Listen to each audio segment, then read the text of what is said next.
Sa silhouette est belle, lumineuse et conquérante. Le Blue Bus 100% électrique, a été présenté ce week-end et c'est en présence du ministre de l'économie que Vincent Bolloré a inauguré sa nouvelle usine pour le montage de ce véhicule totalement green.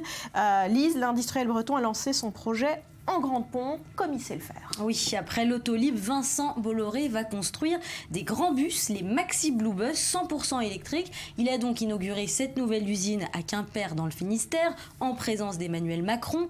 Il compte produire 200 bus par an dans cette nouvelle unité de production, des bus qui ne font aucun bruit au démarrage et qui ne rejettent aucune particule fine dans l'atmosphère et qui ont déjà été commercialisés en Afrique. Voilà, c'est donc totalement vert. Qui sont ces clients potentiels ? Alors avec 3 milliards d'euros d'investissement, forcément Bolloré a déjà des acheteurs. Le marché mondial est colossal parce que toutes les grandes villes veulent aujourd'hui des moyens de transport non polluants et les bus représentent 80% de cette demande.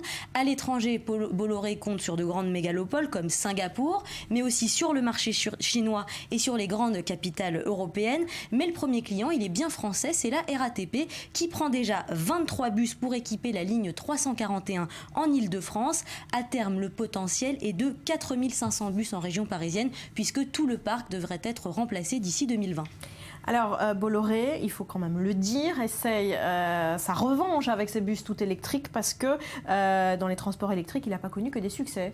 Alors, le succès des Autolib, le système de partage des voitures individuelles, n'a pas été fulgurant au début, c'est vrai, mais aujourd'hui, 4 ans après le lancement, la marque affiche quand même 260 000 abonnés et 5 millions de locations par an. Pour la mairie de Paris, l'Autolib, c'est la vraie alternative à la voiture individuelle. D'ailleurs, aujourd'hui, il y a des Autolib à Lyon et à Bordeaux, et même à Indianapolis aux États-Unis, et bientôt elles seront disponibles à Londres, à Rome et à Turin. Alors un dernier mot sur la stratégie, l'objectif, Lise, du groupe Bolloré aujourd'hui, c'est de s'imposer comme le leader en termes de transport tout électrique. Exactement, et pour ça Bolloré a noué un partenariat très fort avec la mairie de Paris.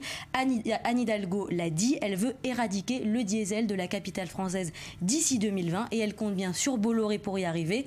En novembre, ils ont inauguré ensemble le Blue Tram, un tramway sans caténaire ni rail qui a descendu les Champs-Élysées gratuitement pendant 2 mois. Une superbe vitrine pour Bolloré puisque c'était au moment de la COP21, d'autant que la mairie compte installer un nouveau tramway sur la voie Georges Pompidou d'ici l'été 2016. Merci Lise. Retour